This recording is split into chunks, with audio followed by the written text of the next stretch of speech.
Hello, everybody. Welcome to the Buckeye Weekly Podcast. I am Tony Gerdeman, here as always with Tom Orr. Tom, how's it going? Tony, I just finished shoveling my driveway and I'm ready for a nap. How are you? I'm doing pretty good. I did not have to do that yet. Kind of just letting people. I'm asking people to stop by. Just drive, park on the driveway, then leave. Bring us like stuff. That way, eventually the snow gets packed down and I don't have to do anything. And I'm thinking within a week or two, the temperature is going to be warm enough to where the ice will eventually melt. So Smart. Let nature is healing. exactly. I don't want to put Mother Nature out of a job. That's not what I'm here for. I let everybody do what they're here to do. They've been doing it for thousands and millions and hundreds of years. Why would I step in and interfere now? I won't. I refuse. Smart. It's good. It's good. Good eco thinking. Very smart. Not just laziness. Good environmentally sound thinking. Thank you, Tom. I appreciate that. So today is Tuesday. We are one day away from the National Signing Day of the first Wednesday in February, which used to be a national holiday. Now it's just a little bit of a reverberation from the national holiday that is the December signing day now. And I don't know how impactful this one will be for Ohio State, as they are basically waiting on one guy at this point to possibly sign tomorrow. And that is California linebacker Raesjon Davis, who is a top 50-ish guy. He is committing at 11:30 a.m. Wednesday morning, deciding between USC and Ohio State at this point. And because it's been over a week since his visit to Ohio State and things have slowed down, or there's no super hot fire coming of late from the about Ohio State and Raesjon Davis. So you start to think, well, as you get further away from the trip, as we all know, like the intensity of, the intensity of the visit kind of dies down. And then once there's no more, or once the emotions are a little bit squashed, then the analytics get into it. And then different emotions come in, like, well, do I really want to go this far from home? Because like I said, he is a California kid. He's considering USC. And at some point, do you just go with the easy choice of USC versus maybe a more difficult choice of Ohio State? And yes, the family visited. Everybody seemed to love Ohio and the campus, but it gets I think it gets more and more difficult to leave the further away you get from that. When you're there, you're like, yeah, I'm here. I could see myself being here. But then a week later, you're like, but I also like home. And so we'll see where he ends up, Tom. Tell the people at home what you're thinking, and feel free to break their hearts if you must. As I love to do. I don't know, this is obviously not a no news is good news situation for Ohio State. It may be a no news is no news situation because you haven't seen, our insiders haven't heard anything definitive. The Ohio State coaching staff hasn't heard anything definitive. You haven't seen any movement on crystal balls. You haven't seen, the flood of crystal balls that usually comes in when someone makes a decision. So it may be that the decision is still getting made, or at least that neither coaching staff has been told about the decision yet. I think you would see, you always see, someone changes their crystal ball and then you see like 15 new crystal balls come in. You haven't seen that. It's the last change in those projections was in like December or something like that. So there's no new information on that front. Ohio State's coaching staff, from all indications, has not heard anything yet. You would think that they would probably hear in advance of the decision one way or the other. So I'm not really completely writing it off yet, but as I said, no news is definitely not good news from Ohio State's perspective. But this is a recruitment that was pretty much closed and done a month ago. And, the fact that Al Washington was able to get the Davis family to come out and take a trip to Ohio and see the campus and all of that stuff on their own dime. I mean, that is an indication of very serious interest. And, short of moving Ohio State to Southern California, so it's closer to the Davis family home, I don't know how much more they could have really done to potentially land him if he does go somewhere else. You know what? If that ever happens, Tom, I'm done with college football. they kowtow to these recruits so much. And if they just pick up the entire campus and move it west, especially to California, I'm done. Completely done. Although it would be nice to cover the team from California. Yeah, Maybe I'm liking this. That. Yes. You think that, and then we go sit in traffic for an hour and a half, to go a mile, go into the stadium on a Saturday. And it's like, I can't do it. Yeah, no. So Southern California is great for about 48 hours for me. And then it's like, okay, I'm ready to go literally anywhere else. Thank you very much. So if you're going to move it, North Carolina's nice maybe, but yeah, no, don't move. Here's my professional advice. Do not move Ohio State to Southern California. I would not care for that. All right. Well, we'll keep that in mind, Tom, but you are not a decision maker as it goes with the university. No offense, but if they want to move to California, they're going to do it without, seeking your approval. Just, know your role, stay in your lane, and just do what you do. So that's where the situation is. You're right, Tom. I think once Davis tells the coaches, then the media, with their sources, they find out, and then everybody runs and changes their crystal ball, or keeps it where it is, or finally makes a declaration. And that's when So I wouldn't be shocked if at some point tonight, Tuesday night, we start seeing a run on that, and that's what happens if Davis does in fact tell the coaches where he's going. So if Ohio State doesn't land him, then that basically gives Ohio State two linebackers in this class with Reed Carrico and Jalen Johnson. Jalen Johnson listed as a safety, probably grows into a Sam/Bullet at Ohio State. And I'm trying to bring myself back around to the Bullet actually existing at Ohio State once again and being part of the defense, even though one of the main proponents, Greg Madison, is gone. So there is that. But I think this is kind of the way the defense has to move in terms of, I don't think you need four linebackers. I think three is plenty. And if one of them can also play a little bit of safety, now that's pretty good, because you get those four defensive linemen to help battle the run, and 2.5 free linebackers are plenty to help out. So maybe they miss another inside linebacker. Carrico is an inside guy. Jalen Johnson is an outside guy. You signed two linebackers in 2020 in Mitchell Melton and Cody Simon. Although then you throw in Court Williams again. Is he another version of that Bullet? So there's some depth there. And then in 2022, there's already 3 guys committed, I believe, that are this 6'4", 220-pound different versions of each other, where one guy's going to end up, Gabe Powers may end up at defensive end, and the other guys will end up outside or some sort of hybrid. And then you still need a couple of inside guys, I think, and there are guys there. So I don't think they're in a bad way if they only end up with two linebackers in this class. No, you can't have you can't have maybe 2-3 classes in a row where you only have a couple. That's where you end up with depth issues down the line. Right? They're already loading up next year. They did fine last year. It's not, this is not a position of terrible urgent need right now. So I think they're probably okay right now. And, you need a nice class next year. If they do get Davis, that's great. It's not make or break to get him. I think he is a nice to have for them. He is not an absolute make or break must get kind of guy. So yeah, the depth chart there, I think, is fine. I mean, you've got quite a bit of turnover this year. You're going to have all new starters there. The other issue is there's always the transfer portal. There's a decent chance they bring in someone else during the course of this year to kind of bolster the depth there and potentially add another body for the next year or two. So, I mean, that kind of changes the calculus there as well, where you don't have to have, you have to get a quarterback every year. That's kind of you have to get a quarterback every year. You have to get probably minimum 3 offensive linemen every year to sort of keep that pipeline going.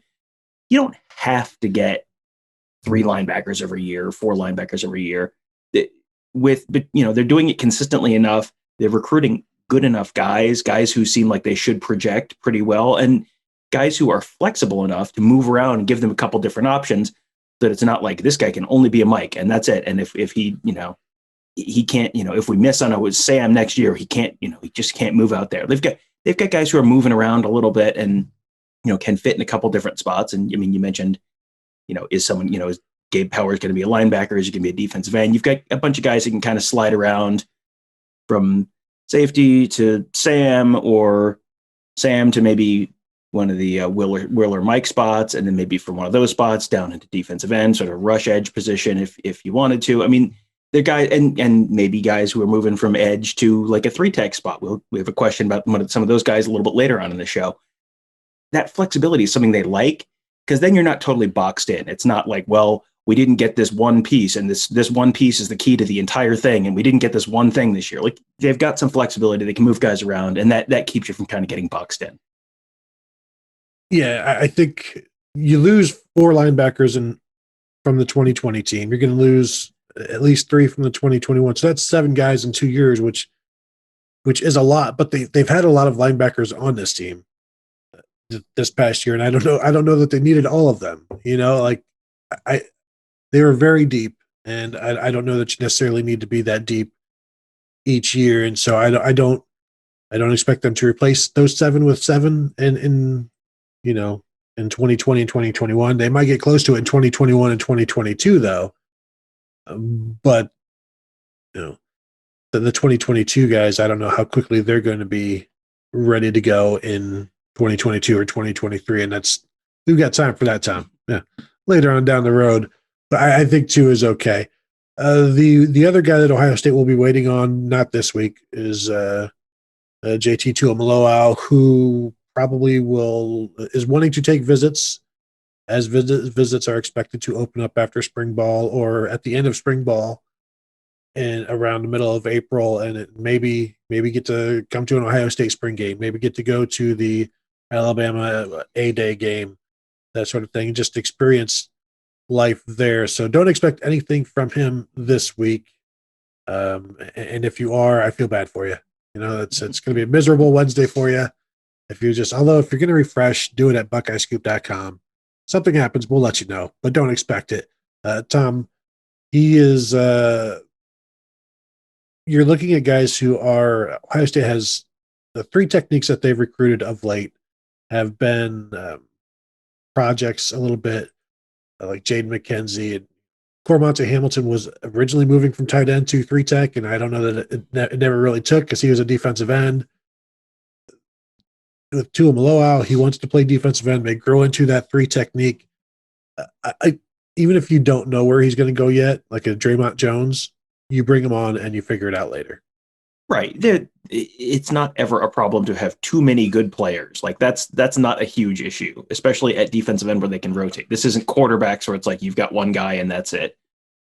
The way Larry Johnson rotates, Brian Hartline rotates wide receivers. It's not a problem. Larry Johnson rotates defensive linemen. It's not a problem to have 6 really good defensive ends. Like, that just means that guys are fresher, going harder, and going against players who are worn out when they're fresh towards the end of the game, and you're really eating their lunch. That's never a problem. And again, like, he's someone who could slot in a couple different spots, and they'll have, if you have enough guys, someone is going to grow into that spot. And that's something that Mickey Marotti, we talked to him like a year ago about this.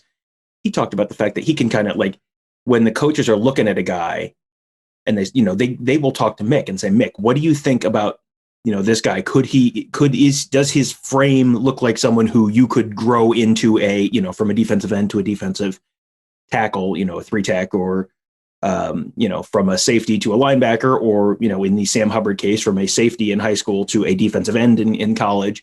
And Mick will look at the frame and go, okay, yeah, he could support that weight and probably be, stay quick and all that. So, there's sort of a process there, and it involves a whole lot of people sort of figuring out who's going to go where. But, they have a pretty good sense, I think, at this point, for what they're looking for in terms of just sort of like raw materials to work with and where that will sort of end up. So it would not surprise me at all if JT Tuimoloau ended up at a 3-tech at some point. But, much like Draymond Jones, Jayshawn Cornell was the same way. He sort of went back and forth between those 2 positions, ended up on the inside, and had a really nice senior year at the 3-tech spot. Draymond Jones, same thing. He started a little bit as an edge, ended up at 3-tech. Now in year 3 of his NFL career, year 2, 3, something like that. So I mean, he's this is something that they generally do a pretty good job of figuring out where you belong and getting you in a position to succeed, especially along that defensive line. I remember when Joey Bosa committed, he was already like 6'4", 275, 280 or whatever, and it was just I think a lot of people just assume, well, he's going to be a defensive tackle because he's too big, and that's just where he'll end up. And then you see him as a true freshman out of defensive end, you're like, well, that dude's all defensive end. There is no defensive tackle anywhere in there because he was outrageous. So it just people can project to him low out inside just because he's already listed at like 6'3", 277 or something like that. But if he's an unbelievable pass rusher and an edge guy, then you keep him there and you're happy. So that's the only drama remaining is mainly Raesjon Davis, but then there is drama this spring with Tuimoloau. We are expected, this hasn't been confirmed, maybe it will be confirmed by the time we're done with the show. We're expecting to talk with Ryan Day, maybe a couple of assistants. Still waiting word on the Greg Madison replacement. And things have been pretty quiet there. I haven't heard any real names from the outside. There are rumors that it's just going to be moving some guys around on the inside, which is what Ryan Day said could happen. Like he was the first person to throw that out there when we talked to him two weeks ago almost. He's like, we may just move some assignments around with the current guys and do that. With things being so quiet and no names really popping up either from like our people or like the Football Scoop, the coaching sites, there's nothing going on there as well. And so it feels to me like this is further evidence that maybe this just stays internal. Where are you on that? Yeah, I think that's the most likely explanation right now. Because last year, when we were, they Hafley had left, it was like immediate. You heard Kerry Combs' name, and you only heard Kerry Combs' name. That was like basically the only name you heard surrounding that position. And that's one of those things, like if you're very consistently hearing one name, that tells you that's the name, that's going to be it.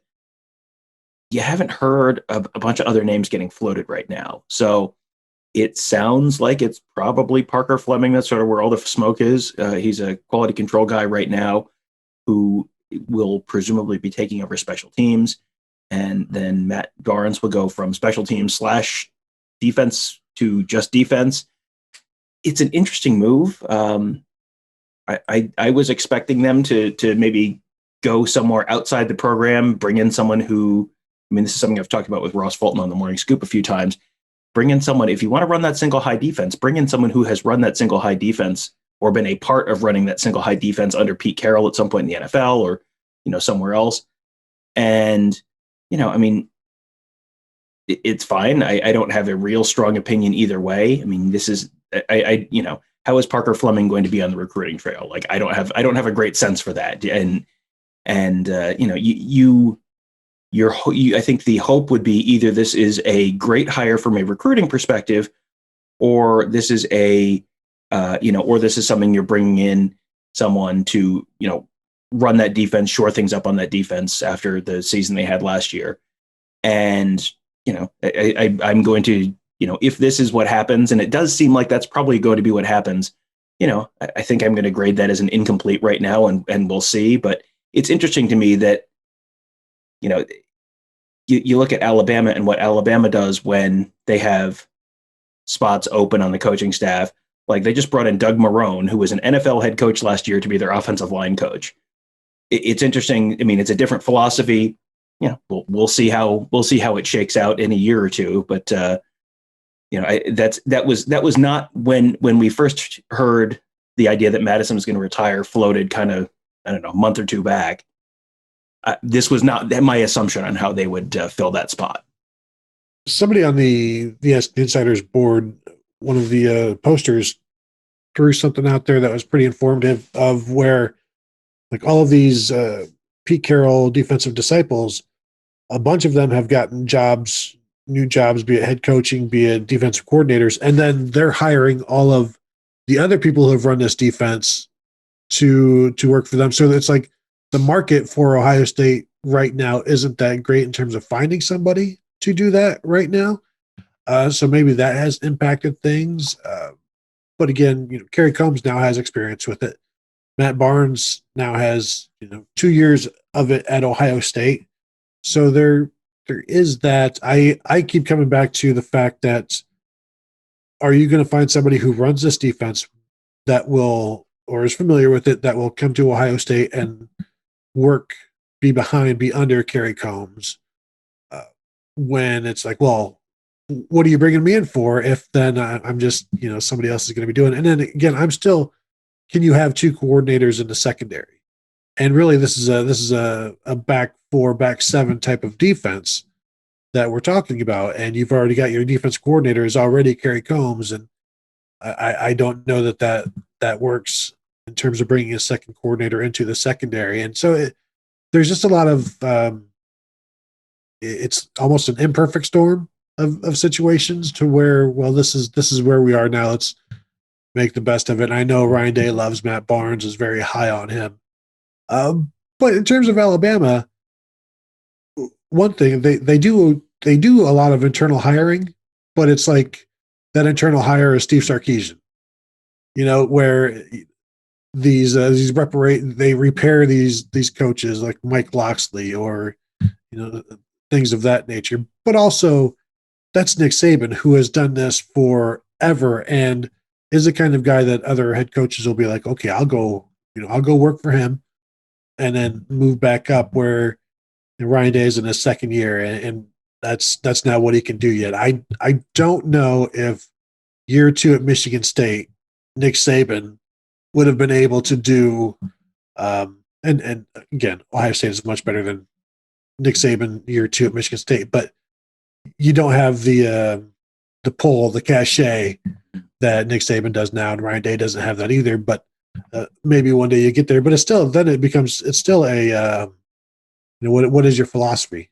Do you just bring in nomads from the NFL and mercenaries like Doug Marrone or whomever, Sarkisian, whomever, and does it work for you? Or do you want to build from within? I think you just have to find a happy medium. And at this point, Ryan Day, still being a young guy, doesn't have nearly the number of contacts that Nick Saban does, or nearly the allure that Alabama does. But I think it will eventually get there if that's in fact what Ryan Day wants to do.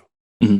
Yeah, and I think at this point Ryan Day has earned the benefit of the doubt, and if if the defense is a significant problem again this coming season, then I think you're probably going to see more changes and probably more significant changes. So, it is absolutely not time to push the panic button and go, what are they doing? This is terrible. This is, as I said, I think you're going to kind of grade this one as incomplete and see how things change. Because I mean, there are a lot of factors that went into how that defense looked last year, and it's not just Kerry Combs. It's not just, hey, no one ran it. No one on that staff had really run it before. It's also like, hey, they had a real shortage of cornerbacks last year, and that's a really important part of running that defense. So, let's see what it looks like with another, hopefully Cameron Brown comes back healthy. They have a little more depth back there, maybe add someone in the transfer portal. There's a bunch of things that could significantly change how that defense looks without having any material changes to the coaching staff. So I like I said, give it an incomplete, see what it looks like this fall. If you have another fall that looks like last season, then then maybe you do need more of a substantial change at that point. Something I wrote about this weekend was the comparison that is floating around in my mind with Urban Meyer and Ed Warner, to where he really had no choice but to elevate Ed Warner after the 2014 season to be OC, because you didn't want to lose him. You wanted to keep some semblance of your national championship offensive staff intact. So yes, you elevate him, and he brings in Tim Beck, and things don't go well in 2015, but there's never reasons for that. You don't have the same quarterback. That whole thing is going on where Cardale and JT just didn't mesh as that. And so you're kind of hamstrung there, and you're like, well, no, we got to bring him back, because then in 2016, everything will be settled. And they figured out late 2015 how to work this. Ed Warner, he'll be upstairs and he can see and this and that, and we'll bring in a tight ends, offensive line coach to take over for Warner. Warner can move to tight end, and then everything you think is fixed. Then it turns out, no, it's not fixed. And I'm not saying that's where they are with Kerry Combs at all, but it just feels like when you feel like when your hand is forced, or you have to keep somebody because of Well, it was just an odd year, and this was the oddest year of all time. But it reminds me a little bit of the 2015, 2016 situation where it's just as I said before, an imperfect storm of things happening to where this is now what your coaching staff looks like. Am I off base? Do you see some of that here? Can you understand why I see some of that? I guess. Yeah, absolutely. I mean, you don't want to draw too many conclusions from that weird last season. I mean, that's just like I said, there were a million things that went into that setting, before you even get to the whole pandemic thing and the weird schedule and the fact that they do limited contact practices for most of the year, if anything. I mean, there's a million things that went into that. So yeah, I think you don't want to draw too many conclusions on that last year. It's reasonable to not push the panic button at this point, put it that way. So yeah, give it another year, see how things go. And, if you, at the end of next year, go, hey, we're still having the same issues that we had last year, then you either make a personnel change or you make a scheme change or both. And, that's fine. But yeah, not completely overhauling everything you believe in as a head coach based on, the 8 games last season that were interrupted by all the million things that it was interrupted by. Like that's perfectly reasonable. I'm with you. I'm with you in that you agree with me, Tom. I'm never more correct than when I am when I agree with you. So, basketball, Tom. Let's talk a little bit about basketball because Ohio State up to 7th now in the AP poll, looking very good. Even we talked, I think, in the last show, they got an ugly win, but ugly wins when you're beating teams that you should beat. A win is a win. Sometimes when you play poorly and you win, that's a sign of a good team. And right now, Buckeyes are playing very well, heading to Iowa. And as I watched Ohio State, and we're seeing them play pretty well and beat some good teams while Dwayne Washington is completely lost his shot.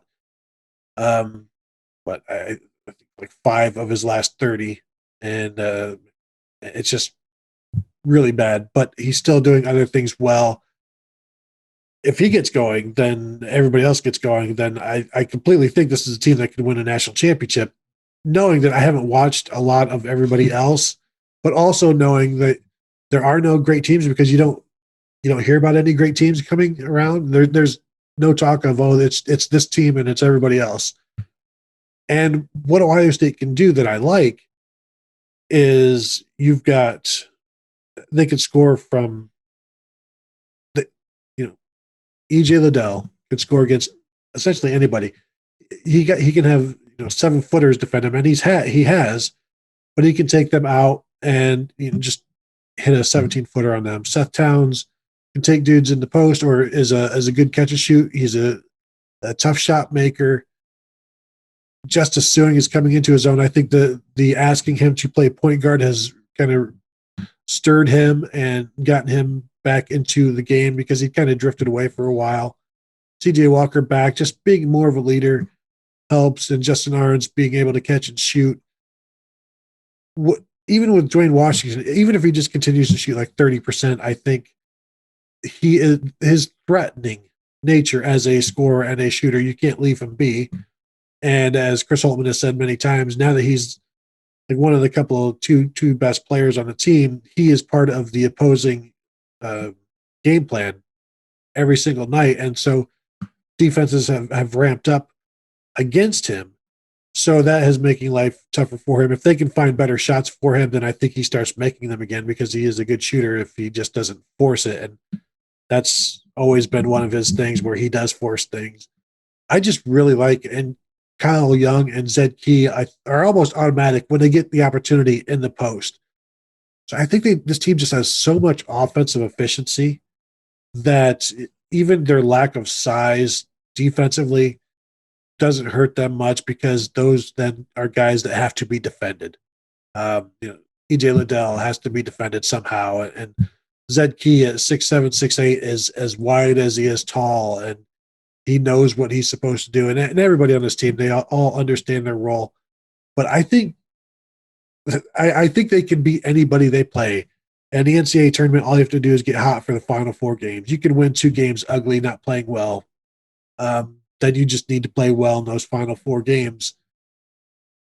And I think they can do that. But I also think if it's an off game, they can lose, a 3-14, something like that. Yeah, I mean, I don't know if they lose a 3-14, but I think because I mean, really, how many bad losses, like bad Right. No, losses you're have right. they had this year? No, I mean, really none. I mean, the worst loss they had was Minnesota. That was the only game they just like weren't in at all. I mean, they've lost 4 games this year.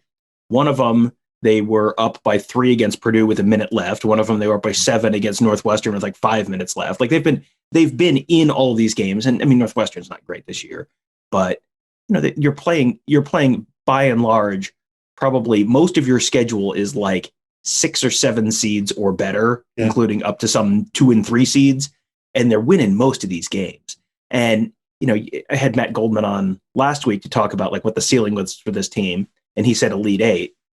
You're saying national championship maybe, and it's like I keep I every time I watch this team, it's like, have you seen that GIF of the girl who's like eating kombucha and she's she like makes a face like, oh, this is terrible. And then she's like, oh, actually, maybe it's not so bad. And then it's like, she shakes her head like, no, that's me watching this team. Can this team win a national championship? No, come on. Well, no, maybe that's, you look through the rest of the country and it's like, yeah, Gonzaga's really good.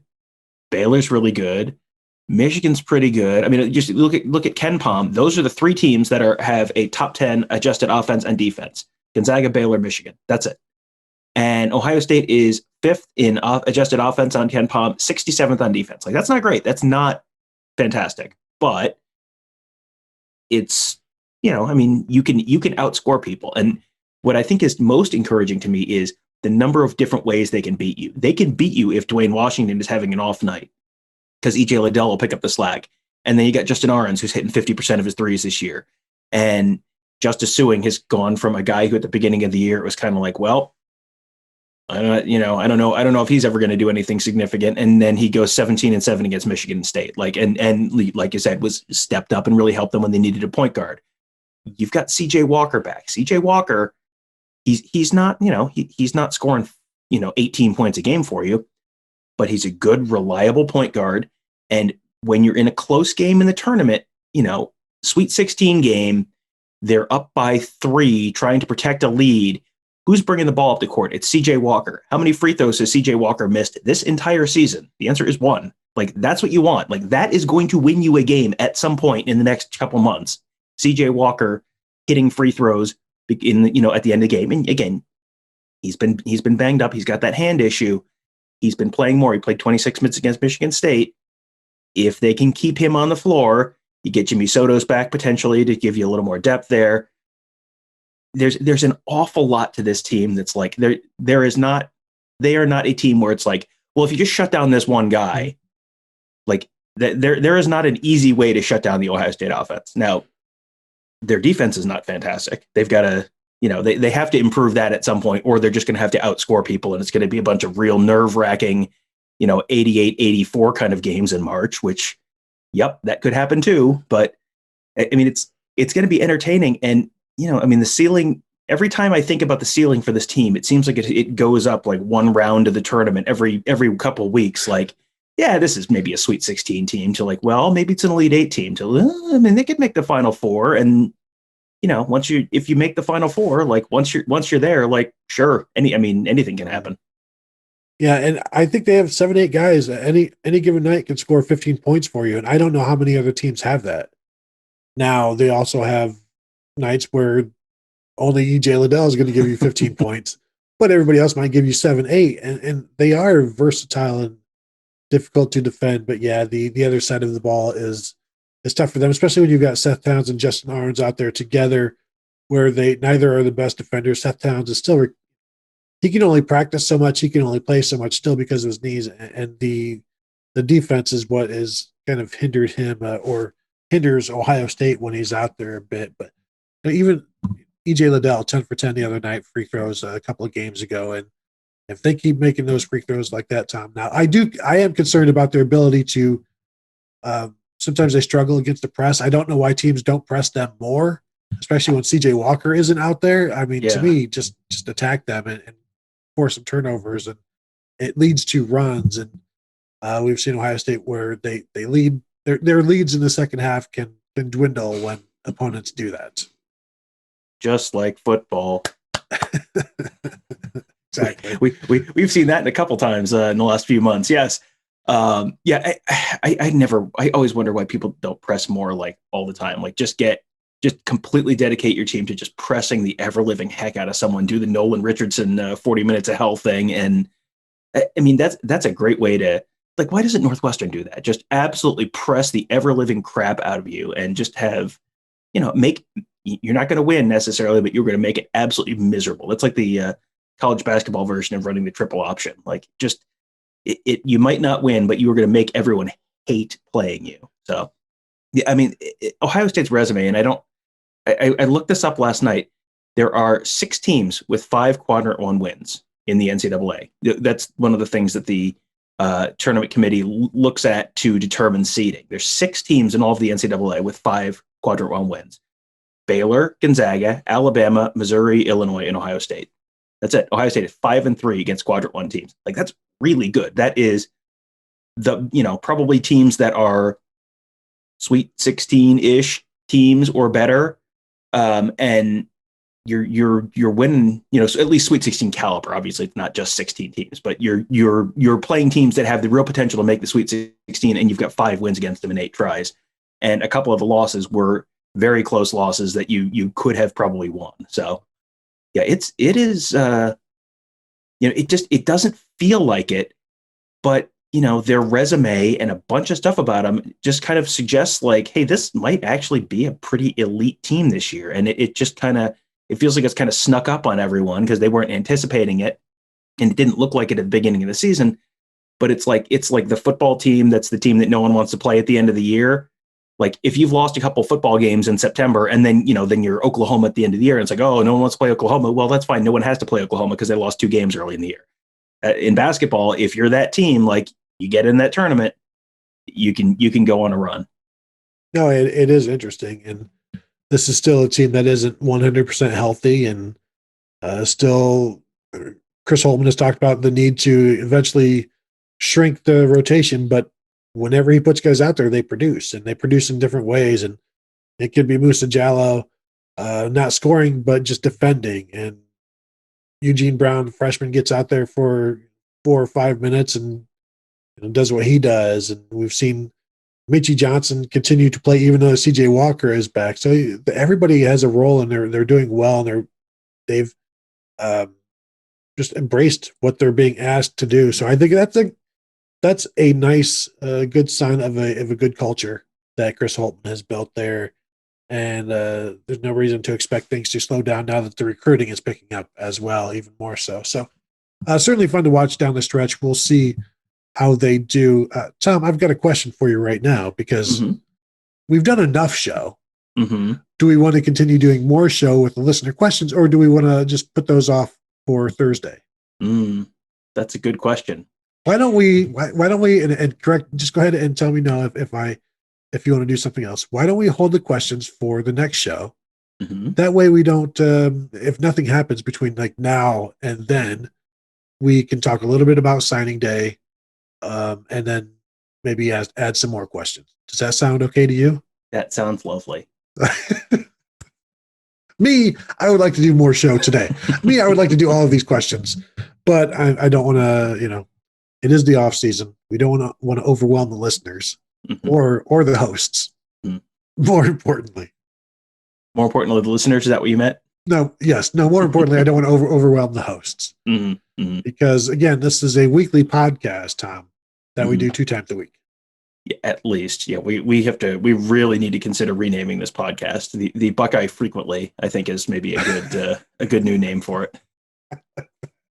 But we've tied our branding to Buckeye Weekly. I mean, that's all of our gear is that way. All of the stickers that we've produced, all of the tattoos. So many tattoos would have to be changed, and I don't want to be responsible for that. But if you do, we can talk about it. So I think that'll do it then. And we've got some good questions, and we can spend some more time thinking about them, because the one about favorite Simpsons episode and quote from C Metro 4 on the Ask the Insiders board, I feel like we could do a whole episode on that. An hour episode at least, and probably just a podcast alone on this is this week's quote. And now let's talk about it. Which doesn't actually sound like a bad idea. But there's plenty of other things to think about, not just that one. But so we will hold that for Thursday's show, unless something else blows up. And then we'll hold that for Tuesday's show a week from now. But I would expect we can get to it Thursday.